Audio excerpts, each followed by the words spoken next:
All right, so when it comes to banks, हमारे system के अंदर we need to understand that banks दो major काम करते हैं. They have two main functions. One is accepting deposits and the second is advancing loans. Right. हमसे पैसा लेते हैं और उसी पैसे को हमें ब्याज पे in different forms they give. Some people don't have, some people have. So this is how this moves. तो बैंकिंग सिस्टम के अंदर दो मेन काम है. One is accepting deposits and the other is advancing loans. So there are two types of banks also. अगर मैं types में बात करूं, one type is the central bank and the other type of bank is the commercial banks. Central bank is the apex bank of any country. It is the topmost bank which controls the entire banking system and the money supply and all these things. हमारे India का top bank is, or the central bank is, RBI, Reserve Bank of India. Different countries have different central banks which are their apex banks. Right. उसके बाद the next thing is the commercial banks. तो हमारे basic commercial banks कौन से हैं? ठीक है, commercial banks होते हैं जिनसे पब्लिक डील करती है. जो पब्लिक डील करती है किस चीज के लिए? वही accepting deposits and advancing loans. Right. ये दो मेन काम हैं बैंक्स के. यही दो काम ये कमर्शियल बैंक्स करती हैं फॉर द public. Right. अब आजकल recently I had seen this question coming, which of the following is not a commercial bank? So try, if you can, know which all other commercial banks in India. HDFC, ICICI, ठीक है जी, SBI and Yes Bank, ऐसे करके ये सारे जो हैं they are the banking commercial banks in our country. अब कमर्शियल बैंक्स के थोड़े बहुते फंक्शंस हैं जिनके बारे में हम बात करेंगे. कौन से फंक्शंस हैं? पहला जो प्राइमरी फंक्शन है कमर्शियल बैंक का वो है प्राइमरी फंक्शन. प्राइमरी फंक्शन जो मैं अभी बार बार बोलती आई हूँ, accepting deposits, advancing loans. So the main function, first primary function जो है एक्सेप्टिंग डिपॉजिट्स. ये हमसे पैसा लेते हैं इन डिफरेंट फॉर्म. जैसे आपके पास आपने पढ़ा होगा, मतलब there are different types.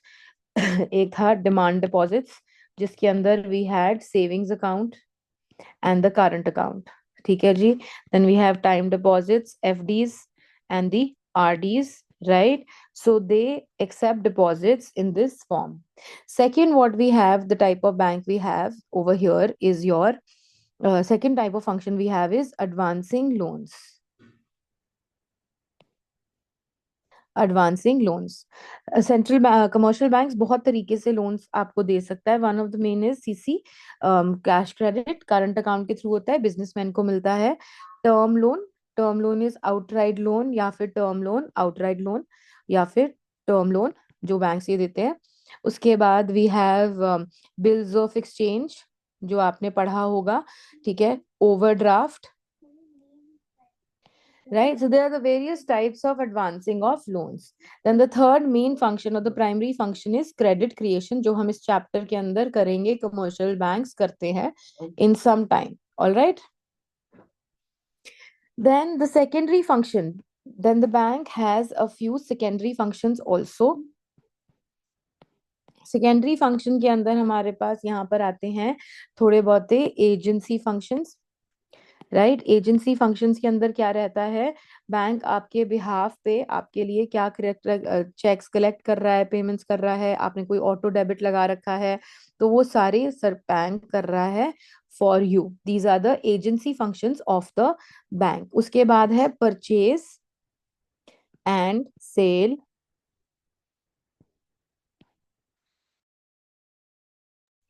Purchase and sale of forex, foreign exchange जो हमने चैप्टर किया है उसमें जितनी भी सेल एंड परचेज है मैंने आपको बताया था फॉरेक्स मार्केट में होती है. So banks when doing sale and purchase of foreign exchange is also going to turn into a forex market. Then we have the trustee and the executor function. इसमें क्या रहता है?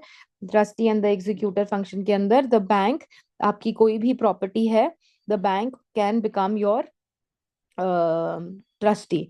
वो आपके लिए संभाल के, आप अगर आपकी कल को डेथ हो जाती है, he can pass it on to your legal heir. So this is one of the other functions of central bank. Then we have last, general utility functions. General utility function और auxiliary functions या tertiary functions कहा जाता है इनको।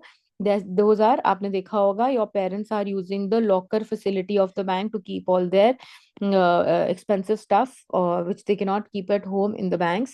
Then the other is travelers check. Travelers check क्या होता था पहले जमाने में? ज्यादा था जब आप एक जगह से दूसरी जगह ट्रैवल कर रहे हैं and you don't want to carry so much of cash, आप वहां जाके पैसा निकलवा के इस्तेमाल कर सकते हैं। And lastly, they also, many banks provide business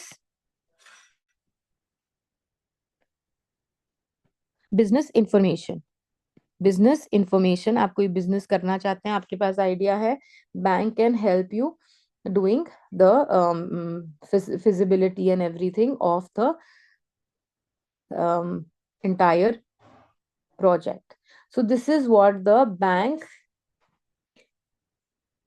performs functions. This is your central commercial bank performing functions, right? So here you go with the functions of this commercial banks. इसमें हमारे पास इतना ही है. Then the next we have over here is your central bank, which is, yes, very important, the central bank, which is the RBI, right? We'll talk about that. Her country में सिर्फ एक और एक ही central bank होता है, please याद रखना, there is one and only one central bank of each country. हमारी कंट्री का है RBI. It is the apex bank. All right, क्या क्या फंक्शंस फीचर्स हैं इसके? फर्स्ट जो मैंने आपको बोला, it is the apex bank. Second, there is no direct link. There is no direct link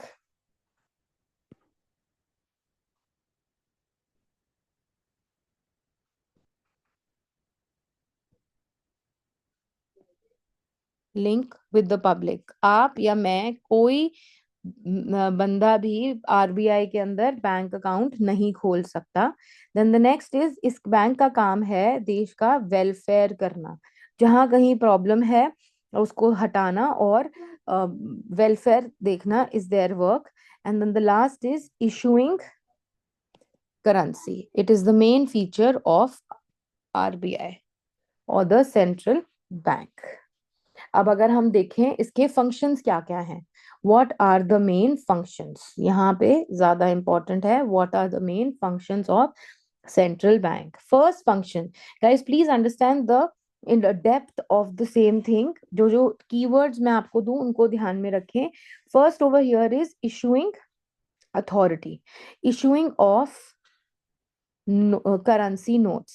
हमारी कंट्री में जितने भी करेंसी नोट्स इशू किए जाते हैं वो कौन इशू करता है?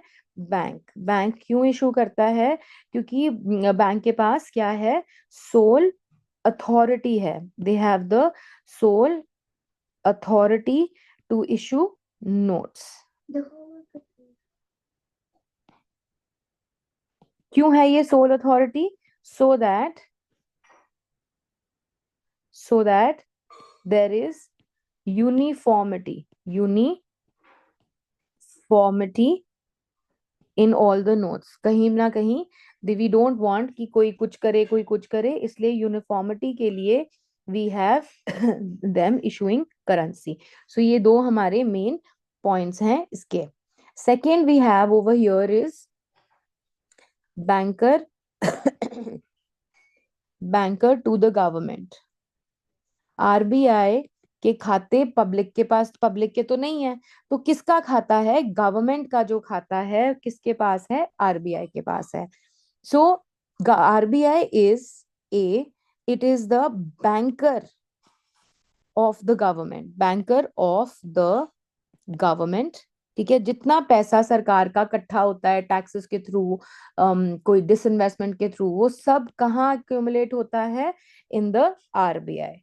Second, agent. Second, it is the agent of the government. आप और मैं टैक्स पे करते हैं, वो कौन कलेक्ट कर रहा है? RBI on behalf of the government. सरकार ने सब्सिडी देनी है, that is getting collected on behalf of the government. So all these are the agency functions which he is performing. And lastly, it is the financial advisor of the government. Financial advisor कैसे? देखिए, excuse me, जब सरकार ने कोई भी main function ले, कोई भी मेन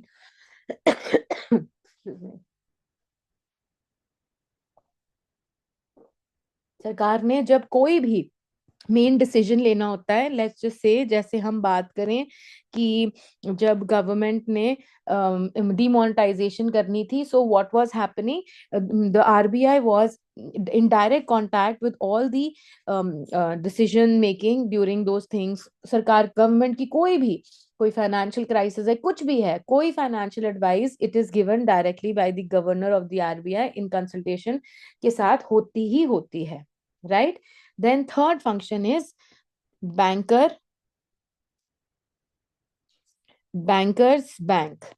जितने कमर्शियल बैंक्स हैं उन सबके खाते भी कहाँ होते हैं? बैंक्स के अंदर. तो इसका क्या क्या मेन रोल है? एक तो ये बैंकरों का बैंक है, बैंकर टू बैंक्स, ठीक है जी. Second, it has the supervisory role, ठीक है, सुपरवाइजरी रोल. उनको सुपरवाइज करता है, तुम क्या, कब कितना लोन देना है, नहीं देना है, वो सारी चीजें, सुपरवाइजरी रोल. उसके अंदर what all comes? First things, इनकी जितनी भी कैश रिजर्व्स हैं, ठीक है जी, मेंटेन करवाता है आरबीआई. एंड सेकंड, इनसे भी एक्सेप्टेंस ऑफ लोन है और एडवांसिंग, एक्सेप्टेंस ऑफ डिपॉजिट्स है और एडवांसिंग ऑफ लोन्स है. ये दोनों काम करता है RBI for the commercial banks. Then the next we have is your custodian of foreign exchange. देखिए, आप कहीं घूमने जाएं, कोई हमारी कंट्री के अंदर आ रहा हो, ठीक है जी, कोई पैसा, कोई करेंसी हमारी कंट्री में आ रही हो या जा रही हो, हर चीज कौन नोट करता है? सिस्टमैटिक रिकॉर्ड रखता है आरबीआई. थोड़ा छोटा मस्त पैसा है, ज्यादा पैसा है, हर चीज का ध्यान रखा जाता है बाय दी आरबीआई. प्लस मैंने आपको ये ऑलरेडी कराया है, वी से दैट आज की डेट में इफ $1 इज 50, इसका थोड़ा ऊपर होना या नीचे होना, क्या बोलते हैं इसको? Managed floating. मैनेज फ्लोटिंग, ये भी कौन करता है? आरबीआई करता है. Hence he is the custodian और पूरा ध्यान रखता है for our country in terms of foreign exchange. Then the next function of our RBI is clearing house function. Clearing house function. Clearing house function क्या कहता है? Clearing house function कहता है, कोई भी, मैं एग्जाम्पल के साथ एक्सप्लेन करती हूँ. यहाँ है बैंक एक्स और यहाँ है bank, let's just take the जो रियल में बैंक्स हैं, हाइपोथेटिकल लेके चलते हैं. One side we have HDFC bank and the other side we have ICIC bank, ठीक है. So total deposits with HDFC bank, मतलब जितने भी उन्होंने आज तक पैसे इकट्ठे किए हैं, वो है 100 करोड़ और आईसीआईसीआई के पास है 150 करोड़, लेट्स जस्ट से, ठीक है. तो अब क्या होता है? First thing they need to do is, यहाँ बीच में आरबीआई बैठा है, यहाँ बीच में आरबीआई बैठा है और आरबीआई क्या करता है? हर बैंक को कहता है कि तुम कुछ परसेंट जिसको हम बोलते हैं cash reserve ratio, let's just से अज्यूमिंग इट इज 10%, कहता है अपने टोटल डिपॉजिट्स का कुछ परसेंट, 10%, 10 करोड़, 10%, 15 करोड़, ठीक है, दोनों दोनों बैंक्स का अपने हम मेरे पास मेंटेन करके रखो. उसमें क्या रहेगा कि जब भी पैसे एक्सचेंज करने हैं या एक्सचेंज इधर उधर करने हैं, तो I will use these reserves. Let's just से इसी केस के अंदर मिस्टर एक्स हैं, कोई मिस्टर एक्स हैं, उनको पेमेंट करनी है to mister Y. Mister Y को 1 करोड़ रुपीस की पेमेंट करनी है. मिस्टर एक्स का खाता है आईसीआईसीआई में और मिस्टर वाई का है एचडीएफसी में. तो इन्होंने एक चेक काट के दिया, मिस्टर एक्स ने एक चेक काट के दिया फॉर 1 करोड़ साइन सुइन करके टू एचडीएफसी. अब क्या होगा? कि ऐसा थोड़ी है आईसीआईसीआई सुबह उठेगा, चेक कट मिलेगा, वो 1 करोड़ लेके मिस्टर वाई के पास पहुंच जाएगा, ऐसा नहीं होगा। आरबीआई कहती है तुम अपनी एंट्री डालो, वो एंट्री डालेगा कहाँ पर, अपने सिस्टम के अंदर, और यहां से -1 करोड़ कर देगा, और एचडीएफसी को +1 करोड़ रुपीस कर देगा। इसके पास हो गए 11 करोड़, इसके पास हो गए 14 करोड़। तो यहां से माइनस हो गया, यहाँ पे प्लस हो गया। तो एंड के अंदर ये plus minus will be done with the help of RBI. This process of plussing and minusing via the cash reserves is called clearing house function. They clear and settle, इसको clearing settling भी कहते हैं, ये settlement भी कहते हैं, via these accounts. ये accounts किसके पास है, एचडीएफसी का आरबीआई के पास, आईसीआईसीआई का आरबीआई के पास। And this is how it happens, and this concept is called clearing house function. If you get this question, I request you please give one example. It is given in my notes, you can go through that, right? Then we have the sixth function, which is lender of last resort. ठीक है जी। Lender of last resort क्या कहता है, lender of last resort कहता है so many times the commercial banks require money. Why? Well they wanted, commercial banks को अगर कोई फाइनेंशियल क्राइसिस हो जाते हैं, फाइनेंशियल क्राइसिस हो जाते हैं, और उनको जब कुछ समझ में नहीं आता, उनकी सारी रिसोर्सेज या सोर्सेज एग्जॉस्ट हो जाती हैं, they run to the central bank. ठीक है, सो सेंट्रल बैंक के पास जाते हैं और उनको बोलते हैं कि प्लीज हमें थोड़ा पैसा दे दो, हमसे, हमारे को एक फाइनेंशियल क्राइसिस हो रहा है, हमसे ब्लंडर हो गया। तो सेंट्रल बैंक कहता है ठीक है, तुम अपनी कोई सिक्योरिटी, अपनी कोई सिक्योरिटीज मेरे पास रखकर, as a collateral you can take up loan from me. Why is commercial central bank giving loan to them? They are giving loan to them because first thing they want to maintain the stability in the economy. ठीक है, stability in the economy, ताकि setback ना लगे किसको, अपना banking system को, पहली चीज। दूसरा, not to suffer, so the economy does not suffer. ठीक है, ये दो मेन चीजें हैं, मेंटेन करना stability, and there is no sufferance in the economy of due to the setback in the banking sector. The government does this, the RBI does this, right? And the last seventh is your control of credit, which is going to be the next thing I'll be talking about. This is the last function, I'll just talk about this now. Control of credit. Credit control करने का मतलब क्या है? हमने last class में money के chapter में पढ़ा था, what is money supply. Money supply is the total amount of money which is in circulation in an economy at a point of time. एक पॉइंट ऑफ टाइम में एक economy के अंदर कितना पैसा फ्लोट कर रहा है, वो हमारा मनी सप्लाई है। अगर पैसा बहुत ज्यादा हो जाता है, इकोनॉमी में हो जाएगी इन्फ्लेशन। अगर पैसा कम हो जाता है, इकोनॉमी में हो जाएगी डिफ्लेशन। दोनों not good for the economy, we need to be somewhere in the middle. So controlling this money supply, right, is called the credit control of credit, which can be controlled with the help of the monetary policy of the RBI. This is a policy of the RBI, also known as, ध्यान से सुनेंगे please, याद रखना, credit control policy. Credit control policy. It is the policy of the RBI. Please don't forget this. It is the policy of the RBI. A monetary policy is basically having two main measures. First measure is quantitative measure, and the second measure is qualitative measures. ठीक है, again one or two points of difference.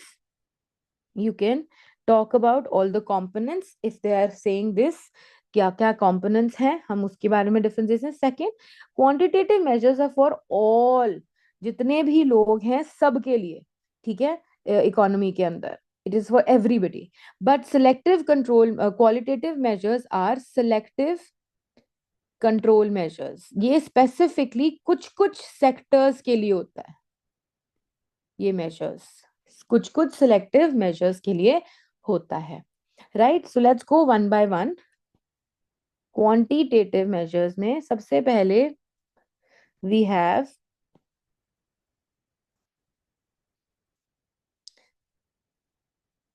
Policy rates. Policy rates में we basically have three types: bank rate, repo rate and reverse repo rate. पहले मैं समझाऊंगी ये होता क्या है, फिर मैं बताऊंगी इसकी implication क्या है, as in how it works in the credit policy. Bank rate is when RBI give loans to commercial banks. ठीक है, लोन्स जिस रेट पे दे रहे हैं उसको बैंक रेट कहते हैं. रेपो रेट होता है when RBI gives loans to the commercial banks. ठीक है जी, लोन्स टू कमर्शियल बैंक्स जिस रेट पे दे रहे हैं उसको रेपो रेट कहते हैं. फिर इन दोनों में फर्क क्या है? तो फर्क ये है कि जो बैंक रेट होता है that is without collateral security and the repo rate is with collateral security. Bank rate is for a shorter period, whereas repo rate is for, sorry, bank rate is for longer period, whereas repo rate is for shorter period. Right? This is the main difference between the two. Lastly, repo rate, reverse repo rate क्या है? Repo rate और reverse repo rate को repurchase rate या reverse repurchase rate भी कहा जाता है. Then when what is RRR? It is when commercial banks is giving loans to the RBI. उल्टा, जब कमर्शियल बैंक्स के पास सरप्लस फंड पड़ा है तो आरबीआई कहता है मेरे को पैसे दे दे, park your extra surplus funds with me. So this is opposite. Now let's go with the concept और in the implication. Let's just say economy में है इन्फ्लेशन, माने के मनी सप्लाई ज्यादा है, we need to correct this. हमें इसको control करके नीचे लेके आना है. सो यहां पर लेट्स जस्ट से मेरे पास है public. So when there is a lot of money supply in the economy, the RBI wants that people take up lesser loans because पैसा already बहुत ज्यादा मार्केट के अंदर घूम रहा है. उस वजह से कमर्शियल बैंक्स जो लोन दे रही है आरबीआई को, उसका rate of interest bank rate बढ़ा देती है. जब कमर्शियल बैंक्स को महंगे पे मिलेगा तो वो पब्लिक को भी महंगे पे ही देगी रेट ऑफ इंटरेस्ट जो भी लोन वो दे रही है. Hence, they will take lesser loans and inflation can be combated. Again, same is going to be happening with this concept. RR को बढ़ा देंगे. Hence, commercial banks will be offering lesser rate of greater rate of interest to the commercial public, and therefore क्या हो जाएगा? Lesser loans will be given off to public. Inflation can be combated. Lastly, अब inflation का scene है, we want to give lesser loans to public. तो commercial bank कहती है कि मैं अपना आर इंक्रीज कर देती हूँ. कर दिया, उससे क्या होगा? कमर्शियल बैंक कहेगा कि मैं इनको क्यों पैसा दूं, मैं सारा पैसा एक्स्ट्रा अपना आरबीआई के पास ही जमा कर देता हूँ. It is more beneficial for me to give money to RBI rather than to public. Therefore, this becomes beneficial for the commercial banks. In case if this is case of deflation, let's just say this is a case of deflation, उसमें क्या होगा? उल्टा, यानी कि money supply कम है, हमें इसको बढ़ाना होगा, तो हम बैंक रेट को कम कर देंगे, आरआर को कम कर देंगे और आरआरआर को भी कम कर देंगे. ठीक है जी. नेक्स्ट हमारे पास है, नेक्स्ट हमारे पास है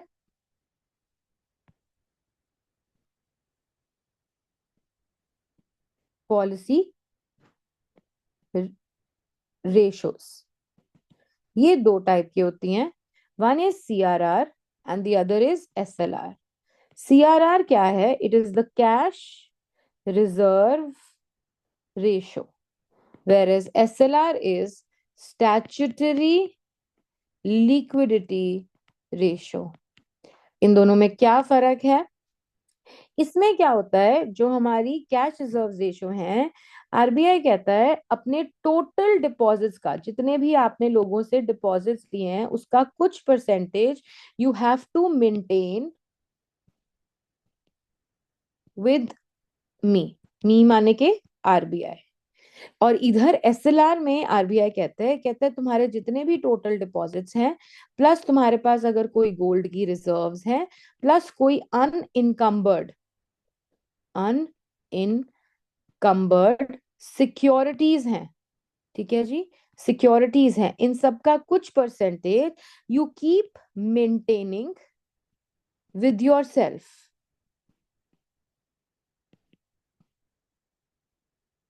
मेरे साथ नहीं, विद योर सेल्फ। ठीक है जी। उससे क्या होता है, in times of emergencies, in times of problems, you can take this money back from me and mitigate your risk. So इन सब में हमारे पास है टोटल सिर्फ डिपॉजिट्स, यहाँ है डिपॉजिट्स, गोल्ड रिजर्व्स और unencumbered securities. What are unencumbered securities? There are few listed securities which the government says you have to, which are basically very liquid in nature, you have to maintain with me, right? Maintain with yourself, maintain with RBI। ये daily basis पे, this is daily basis पे the RBI checks them, और ये हर 14 दिन के बाद, fortnightly, this is checked. तो ये हमारा इसका डिफरेंस हो गया। अब लेट्स जस्ट से हमारे पास इकोनॉमी में है इन्फ्लेशन। अगर इन्फ्लेशन है, we want to give lesser loans to public, हम अपना कैश रिजर्व रेशो बढ़ा देंगे। क्यों बढ़ा देंगे? अगर हम लेट्स जस्ट से 100 करोड़ यहाँ था, हमने 10% से 20% कर दिया, ठीक है जी, तो पहले 10 करोड़ रखा था, अब 20 crore we have to keep with RBI. उससे क्या होगा? Lesser, only 800 crore will go out for loans, lesser money will go out in the economy for loans। Same case CRR के साथ एसएलआर को भी हम बढ़ा देते हैं। क्लियर है ये चीज? And lastly we have open market operations. Open market operations, what does open market operation say? Open market operation बोलती है कि ओएमओ भी बोलते हैं इसको, ठीक है, when people have too much of inflation, or as you say people have too much of money, है ना? पहले ओपन मार्केट ऑपरेशंस का just let you know, it is basically buying and selling of securities. Who is buying and selling securities? The RBI, ठीक है, from public. ठीक है जी। तो अब let's just say all these people have a lot of money supply, ठीक है, पैसा बहुत ज्यादा है। That means I want to soak their liquidity, I will sell them, sell them my securities। Why? I will sell it to them। उनका जो भी पैसा है मेरे पास आ जाएगा, ठीक है जी, और उनको मैं दे दूंगी bonds. Whereas if there is deflation in the economy, money supply कम है, I will purchase back या फिर buy back. Always put the word back, उससे याद रहता है, नहीं तो कंफ्यूजन हो जाएगी, क्योंकि परचेजिंग और सेलिंग कौन कर रहा है? आरबीआई कर रहा है। तो वो क्या करेगा? बाय बैक कर लेगा, जिससे लोगों के हाथ में जो पैसा नहीं था वो वापस आ जाएगा, right? Then lastly we have qualitative measures. ये हमारे पास मेनली 3 हैं। पहला इसमें है, सबसे इंपॉर्टेंटली जो इंडिविजुअली आ सकता है, वो है marginal requirement. What is marginal requirement? Let's just say that I want to take up a loan of 1 CR। I go to the bank, I tell them can you please give me a loan of 1 crore. तो they से 1 करोड़, ठीक है, कोई बात नहीं, 1 करोड़ दे देंगे। आप कल एक काम करिए, अपने साथ 1 करोड़ 10 लाख की कोई कोलेटरल सिक्योरिटी ले आए। मैंने कहा भैया क्यों? I just need what, 1 crore का लोन। अब 1 करोड़ 10 लाख का डिफरेंस, के 10 लाख का डिफरेंस एक्स्ट्रा क्यों मांग रहे हो? कहता मैडम ये 10 लाख रुपए है मार्जिनल रिक्वायरमेंट। कल को आप लोन ना वापस कर पाओ, कल को इंटरेस्ट आपका अमाउंट हो जाए, तो हम तो कुछ ना कुछ रखेंगे ना as a collateral security, extra money, ठीक है? So that difference is your marginal requirement. This is your MR. But now, if in the economy there is too much of inflation, हम अपनी marginal requirement को बढ़ा देंगे. अगर मैं ये बढ़ाती हूँ तो ये 10 से 20 हो जाएगा या 30 हो जाएगा. तो एक 1 करोड़ 10 या 1 करोड़ 30 हो जाएगा. तो एक इंसान के लिए जिसने मसा 10 लाख एक्स्ट्रा इकट्ठा किया था, उसके लिए मार्जिनल रिक्वायरमेंट एक्स्ट्रा प्रॉपर्टी रखनी मुश्किल हो जाएगी. He will be asking for lesser loans. Therefore marginal requirements helps RBI provide lesser loans or reduce the money supply with the people. On the contrary, if there is deflation, MR को कम कर देंगे. Next हमारे पास इसके अंदर जो है वो है राशनिंग. ठीक है जी. What is rationing?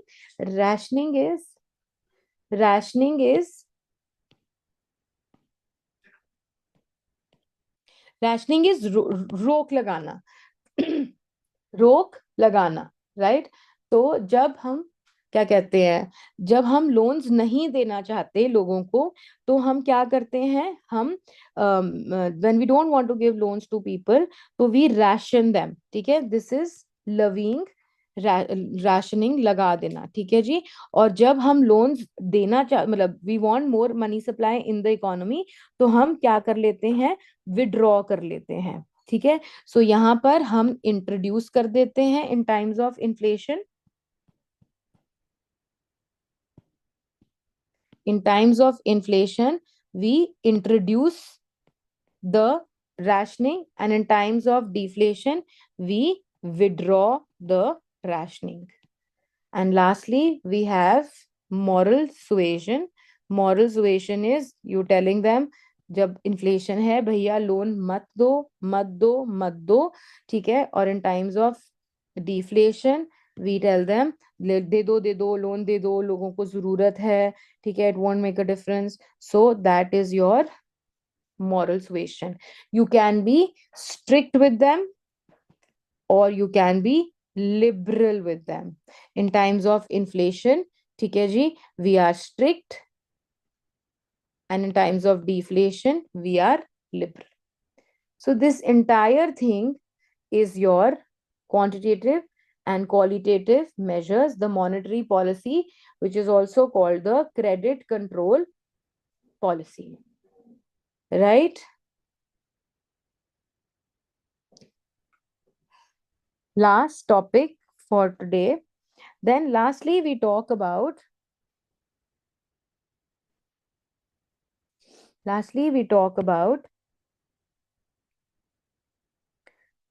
credit creation. One of the main functions of primary functions of central bank is to create credit. ये create credit कैसे किया जाता है, ये मैं आपको बताती हूँ. हमारी इकोनॉमी के अंदर लेट्स जस्ट से इनमें टू मेन चीजें होती हैं. पहली चीज we talk about here is how much money is going into the system, as into the banking system, is called your deposits.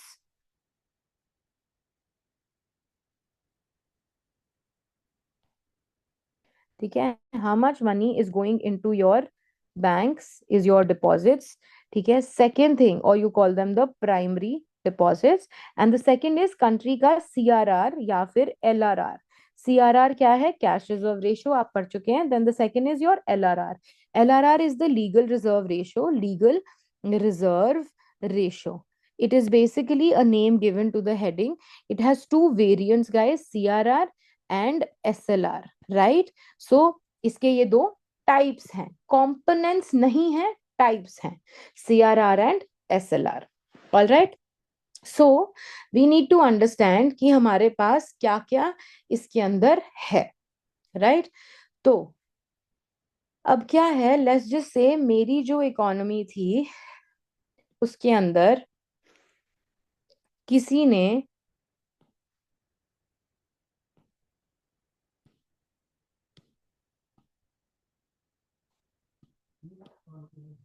किसी एक बैंक के अंदर, ये मेरे बैंक्स हैं. ठीक है. बैंक में ए में 100 ज्यादा ही हो गया, कम, 1000 रुपए जमा किए. तो ये 1000 रुपए is my primary deficit, sorry, primary deposit. फिर उसका कुछ परसेंटेज, अज्यूमिंग हमारी इकोनॉमी का CRR इज 10%, वो हमें मेंटेन करना है विद RBI। CRR को 10% मेंटेन करना, तो 100 रुपीज। बचा कितना? 900। This becomes my secondary deposit. Now this 900 is available in the market as for loans. तो अब ये 900 रुपए, ये 900 rupees will be given as loan. Let's just say mister X bank के पास आए, उन्होंने कहा मुझे घर खरीदना है, मुझे ये 900 रुपए दे दो, उन्होंने दे दिया। ठीक है, उनकी डील चल रही थी विद मिस्टर वाई। उन्होंने मिस्टर वाई को चेक काट कर दिया फॉर रुपीज 900, और उन्होंने अपने बैंक में जमा कर दिया इन बैंक बी के पास नया फ्रेश डिपॉजिट आया 900 का।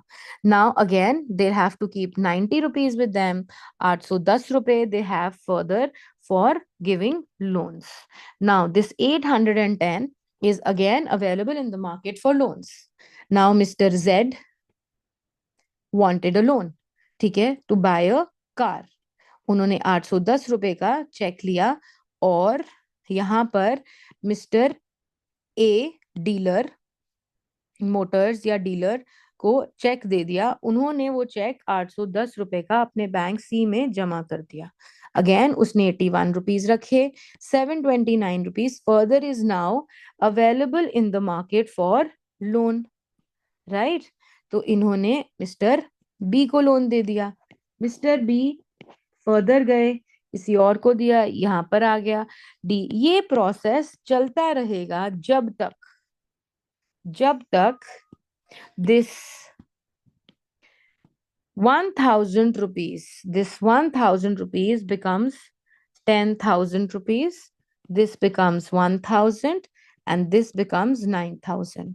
अब मुझे कैसे पता कि ये 1000 होगा, ये 9,000 होगा? ये सब चीजें मुझे कैसे पता? ये मुझे पता है क्योंकि called there is a concept called credit multiplier. He says 1 divided by CRR will give me the multiplier. 1 divided by 10% is 10 times. याद रखना, multiplier is in times, not in percentage. This says that the money will be multiplied 10 times. क्या मतलब? How much credit will be created? He says there will be a credit creation of whatever the initial deposit is. जितना भी किसी ने initially deposit किया, उसका into 1/CRR।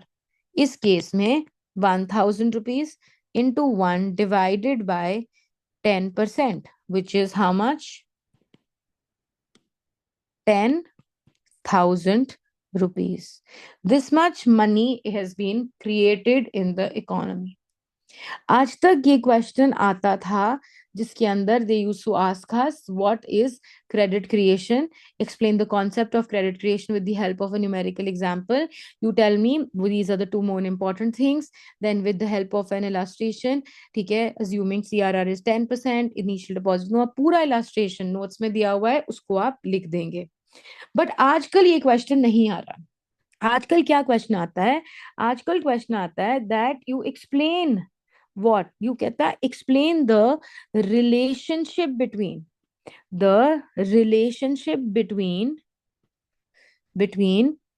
CRR and credit multiplier।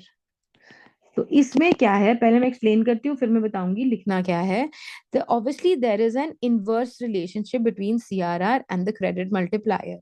If the CRR is high, there'll be lesser credit multiplication or creation in the economy.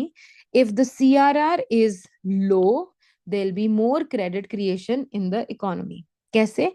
You can illustrate it with the help of an example.